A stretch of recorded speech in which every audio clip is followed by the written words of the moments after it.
So this is I always like to say this is my favorite part of the evening because I get to brag on somebody. He's over there. Oh, what's he gonna say? I will not mention the lampshade or the events that came before it, which were not as good as the events which came after, but we're not going to go there. This guy is quite a poet, quite a character. I mean, when they write the history of poetry in San Francisco, there'll be a chapter in there, Charlie Gitter, all this stuff, you know? I mean, there will be people telling stories about him for another 100 years, at least. Especially in court. Yeah. Well, all the transcripts will come out and they'll be like, Jesus, that was him. Anyway, he has, let's just go through it, a sense of humor, sense of wit, wisdom, caring, concern, a wild style, a steadfast style. So he's, he can do anything, really. And he has published, you have several books. Do you have your books with you? I got one with me. Well, he might be willing to part with that if you want him. It's like it's great. It's great work what you're about to see. He's very active. The 16th and Mission owes a lot to this guy in terms of he's one of the original people who got that that stellar event started. So let's see, what else do I want to say? He's great. You'll have a good time. He's our featured. Are you going to be up here? Yeah. Okay, so I'm going to give him a round of applause. Charlie Gitter, ladies and gentlemen. Oh! It's all lies. Happy day, you guys. It's awesome. What up? What up? It's crazy. So I got this new job where I'm, my old job is I teach poetry at senior centers for Litquake. Oh, good. So that either happens in the afternoon or the evening, which means like a day job I can't get and a night job I can't get. So I got this job at UPS where I sort packages at 3 o'clock in the morning. And I just finished my second day today, so you see me like, in the middle of a poem and all of a sudden I'm just like, you gotta know why. I'm a size 12. Oh, if you need a pair of shoes? Yeah. Okay, cool. I'll keep eyes on them. It's all good. No, because they had the shooting there, they've got like crazy security too. You have to like get escorted everywhere, and you walk in the building and it's like this crazy warren of conveyor belts going up floors and down floors, and there's like trucks can pull in everywhere, and then things go into trucks, and I don't get to do any of that stuff. I just sort boxes for hours. Hey. Lost in a coffee shop window in Berkeley. People power walk Shattuck to wherever they have to be. Cars slide by methodically. Metal boxes, different shapes and colors, like the beads on an abacus. 5 north, 7 south, coming and going at a rate that's impossible to count but seems to work out. Lost in the window, and though people sometimes look in, they don't seem to see me in here. Just 2 eyes under the bill of a ball cap, invisible in plain sight. So here I practice this, looking through my own hands, picking up my coffee cup with an invisible mitt so it looks like it pours itself into an empty patch of air and lowers itself to the counter. There are 5 people at the bus stop waiting for a 79, or is that a 51B? If I focus my eyes on them, I can see through them. Sometimes I can just see their bones. Sometimes I can see them in their past or future. I can see them when they were or will be happy. I can see them heartbroken and desperate. If I concentrate harder, I can see into the buildings across the street, see people sitting at desks, crumpling up white pieces of paper, staring blankly at the set of buttons on a phone. And further, I look across the bay and trains with dancers surging, swinging from the handrails, busking for dollars. And the tall buildings of my city, looking out with someone else, looking out at the great wide waters of the vast western sea. and listening past the canned music behind this window, I can hear voices. At first, just a few in the bus queue. Then, from the whole East Bay and the city and beyond, crying from a skinned knee. In Tulsa, in Bangalore, in Tangier. Fevered breathing from fear, fevered breathing from physical love, fevered breathing from physical exertion, and doubts from a million windows, with a million people lost inside them, trapped inside them, floating helplessly adrift in a sea, in a dark without stars, feeling like insects, pinned to foam core, wondering where they are, what they are, far from home, too full of coffee and tired of waiting. While the marine clouds settle overhead, horizon to horizon, adding extra weight to the atmosphere, compressing people who bend underneath, shuffle their feet down Shattuck Street, each footfall marking the cement with tracks like those left by dinosaurs. And I tense my back and step into it, slowly at first, but then shedding those things I carry. Firstly, directions to places I'll never visit again. Where to best get off a freeway, on which bus to catch back to a place I used to remember. Then names, every name, every who that person was. Nights spent on beds I thought I'd never forget.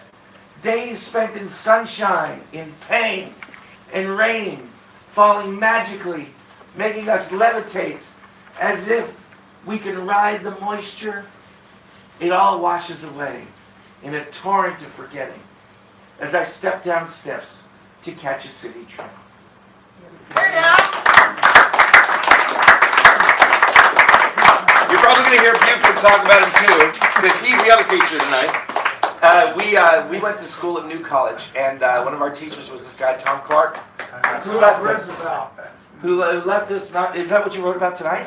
Oh my God, that's awesome. Yeah, Tom Clark. Really, we thought he was dying forever. I mean, I thought he was, and he got hit by a car, and left us about 3 weeks ago. And the only way I found out about it was I get a phone call from Brandon Loberg calls me, and he's like, Charlie, Tom Clark died. And I was like, this is terrible. And he also said, the Chronicle is going to call you. So for his obituary, I'm like sitting there trying to, what the hell am I going to say? And I was just freaked out. That's not a good way to learn that somebody died, is getting a phone call from a newspaper. But yeah, he was a wonderful creature. He's surly and fun and so thoughtful. If you read don't read the obituary of the Chronicle. I mean, he did a good job. I did the best I could. But my friend Eric Noonan, who's in our class together. The great Eric Noonan. The great Eric Noonan, the New York Times called Eric Noonan because they knew who to call. And he just gave a lovely description of who Tom was in the thing. So it's amazing. This is one of his poems. It's called Breadway. And this is light shade. This is like the selected, but almost collected. Not fully. I don't think there is a collected of Toms. It would be like that thing. Breadway. The hound of basketball summons me with a sort of scarlet thud, and as blood passeth before my eyes, and I realize it's time to arise and go to the school to shoot a few hoops in the saffron air of twilight. I drive in for a layup worth 50 cents, reminding me that my agenda still includes the acquisition of banknotes, sufficient onto purchase of foodstuffs, and transportation of the items so obtained. What Wordsworth called getting and spending, meaning to pass money through space in a circulatory repetition, I find tedious. Though it does have a tautological beauty, like the reincarnation of victims in cartoons. It's odd to live on a rubber band like that, so off I go to the post office to send manuscripts to New York, whence grammar tries to force itself on me and bend me into a spectator of life. But I run down Mesa Road to the silver tanks, punching the air and hollering things, Piltdown men would understand. And on my way, I am leapt upon by a slavering collie, whom I beat back with blows of a rolled-up shirt, much as in the time of crisis one harks back to Australopithecus. For when grunts proceed in this form, divine and drool at the corner of its mouth rudely gathers. Then one may perceive its actual organs, and the brush-browsing Homo erectus is recollected. So I get on the mental trolley and ride homeward, wondering if any more chores remain, like dark holes in the side of a Trojan horse jello mold. The words are massed there, deeper than my probes may go. Though I have given them a Frankensteinian energy, still I am not a surgeon of happy tunes that shake the walls. So I must chop through the mush to where the earthlings are waiting to be fed and put to bed. They receive a package of hot dogs with happy chirps. And day is done, and this is good, for now I have permission to fuck off.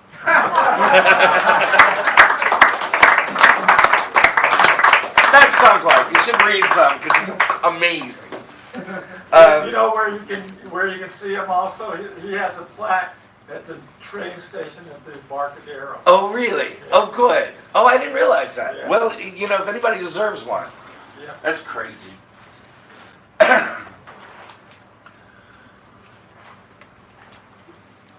No, that's what you said. Let's try this one.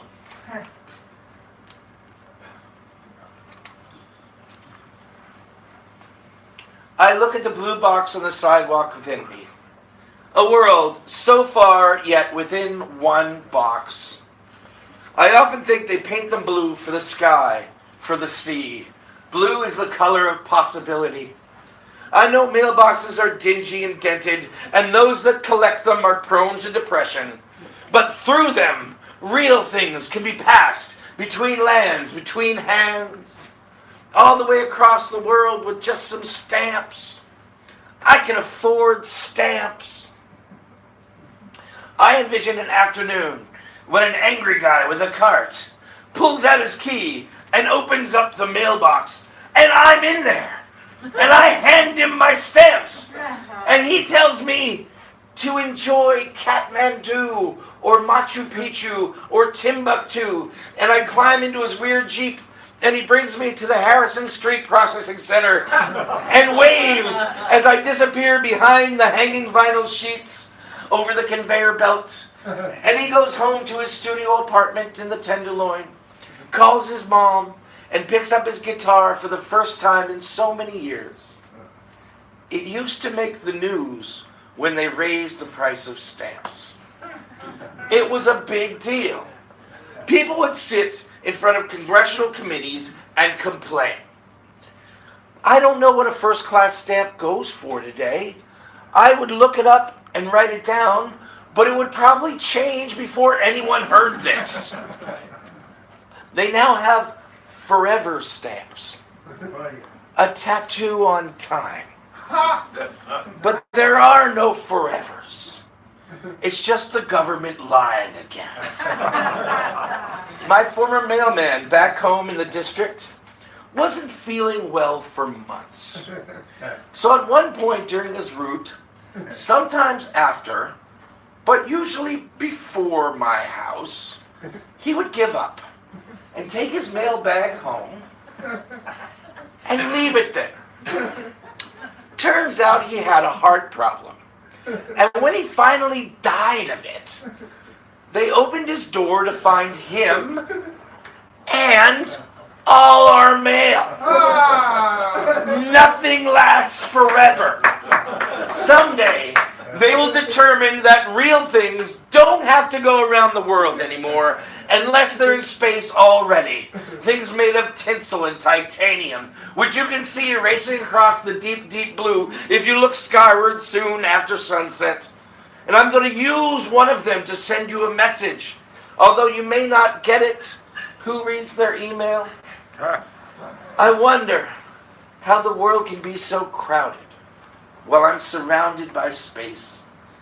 So I'll build a crate, drill some holes in it, buy like 50 pillows from Ross, probably some water, snacks, and for sure some diapers, and a roll of Forever stamps. And I'll drag that to the corner of 9th and Market in front of Fox Plaza, where all those lovely blue boxes are lined up, put on a diaper, and climb onto the pillows.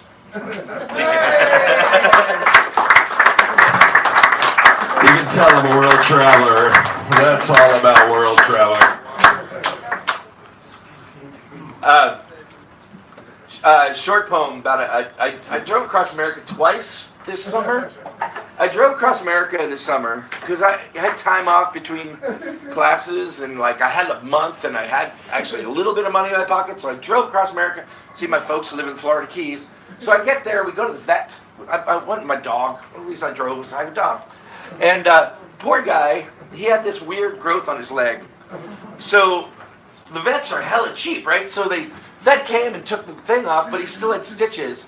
And I was supposed to meet my folks in Montana actually last week, but they didn't go because of complicated issues, but they didn't go.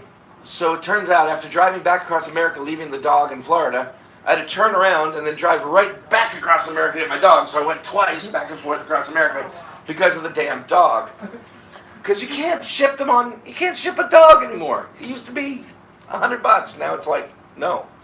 They won't even do it. Like especially during the summer, because they're like, it has to be below 80 degrees wherever it's going, and there's nowhere, global warming, there's nowhere under 80 degrees anywhere. Except here. Yeah, but you can't go from, and we're already here. Just getting across town, it wouldn't be that big a deal. I just walk it. So yeah, drove back across America. So this is, wow, the poem's much shorter than the explanation, Dan. Well, no, that's great. Well, see, now we are informed. And each line will have to be poignant. It doesn't really, I didn't even inform the lines at all. Well, it's okay. You're still I'm doing the best I can. We like you. I went to work at 3 o'clock this morning. It's terrible. I know. It's your fault. Tired from thousands of miles, I pull into the sand, rub SPF 90 on my forehead and thighs, and beside a gnarled bush, I lay picking the scabs from my eyes. Down from the desert sun, as an angel descends, a vulture lands, and in fluttery steps brings his sharpened beak to my lotioned leg. Pulling it back, I ask, "Do you mind?" The raptor replies, "Oh, you're not using that?" I nod, and he says with a sigh, "I can wait." And we both shared an interminable, awkward silence. I totally blew the line. I blew the line to make that all make sense. There you go. It's all right. I best just give up. Okay. Here's where we're going to go. We're going to go back here. Back there? We're going to go back here. Okay. It's so I like good. that one. All right. There's a epigraph for this one. I don't know if you guys know there's a writer in town named Kate Falk. She wrote a neat piece in the New York Times Magazine. I didn't even know. All of a sudden I don't even buy the New York Times Magazine. It was free at the Phil's Coffee. It was just laying on the table. I pick it up and I open the thing up and I'm like, wait, I know this person. She wrote this lovely story that I stole this line from. The line has nothing to do with the story. It's just a great line. So this is, Kate Falk says this. The aura is sucked clean out, like a living, breathing person, reduced to a glassy-eyed doll. Kate Falk. I've re-wallpapered my block, where once you could see cracks, now you can't. They're still there, but you can't see them. I've repopulated Soma streets with Walmart greeters who ask for nothing, just say hello with a hollowness behind their eyes. I've adjusted the color balance of the sky to a bright marine layer gray, so all outdoors is blanched like the set of the Channel 5 news. Not sure what is more shocking, blood or bloodlessness. There was once a river running in place of 8th Street. Before all of this, probably no more than a thick brook. And I wonder if the live oaks grew up to the end of what is now the 600 block of Minna, covered with monarchs and pale blue butterflies, and those strange, thick California deer would graze the high bank where my second floor bedroom window is. Not sure if it's true, but it's been said that the city fathers back in the day named the alleyways after their favorite prostitutes. If I squint hard enough, I can see Minna in the light of a kerosene lamp in a sparsely furnished 19th century room. As far as alleys go, Minna is more prominent than most, so I would assume that more than one city father succumbed to her charms. In my mind, she has raven hair, and when she moves, she could be Asian or Mexican or native or Russian or black. In the dim light, she could be anything. But for sure, she's always half something and half something else. And somehow, against the circumstance of her times, she overcomes the fate of so many other Soma Alley girls and outlived those who paid for her service and tried to win her affection with a street sign. Maybe her paramours, the city fathers, named the street to assuage the guilt they felt for treating her the way they did. Her blood on their hands, like the blood on the needles and hand wipes and sidewalks that litter her namesake. Where people punch their feet sitting on a street, trying to summon something where there is nothing. Decorating my Environ with snack cracker wrappers and orange plastic needle caps. And the river that was 8th Street is again a river, and it has no water, only blood. And it's always in flood. Drains clogged with bodies killed by a contagion of despair. And I can't step outside for fear of being swept upon it. And the sky cries blood until it doesn't. And that rare rain falls. A powerful cataract from above. And everything that seemed irredeemable is brightened by heavy clouds. And my neighbor hands a roll of garbage bags out through the gate to those outside on the sidewalk to become improvised plastic ponchos. And the drains are still clogged, but with the leaves of magnolia trees, falling from the branches to imitate armadas of boats piloted by incompetent sailors, bouncing off each other and wrecking in a pile in a pond caused by the incompetence of the Department of Public Works. Minna, oh Minna, the DPW let you down. And the junkies let you down. Just as the city fathers let you down. And I know that I've let you down, especially because everything I know about you, I've made up, past your first name. And having known people in the sex trade, that's probably fake too. But I try to put color in your cheeks and a sparkle in your eyes and bridge our times before you and me and everything that has been will be wallpapered over, and your street, my street, our street becomes Salesforce Place or Uber Way, and no one walks on it. It's only traversed by autonomous vehicles delivering organic avocado toast to phallic high-rises. And although avocado toast is delicious, Yes. my wish is it won't block your memory or chase me away from you. We still have things to do.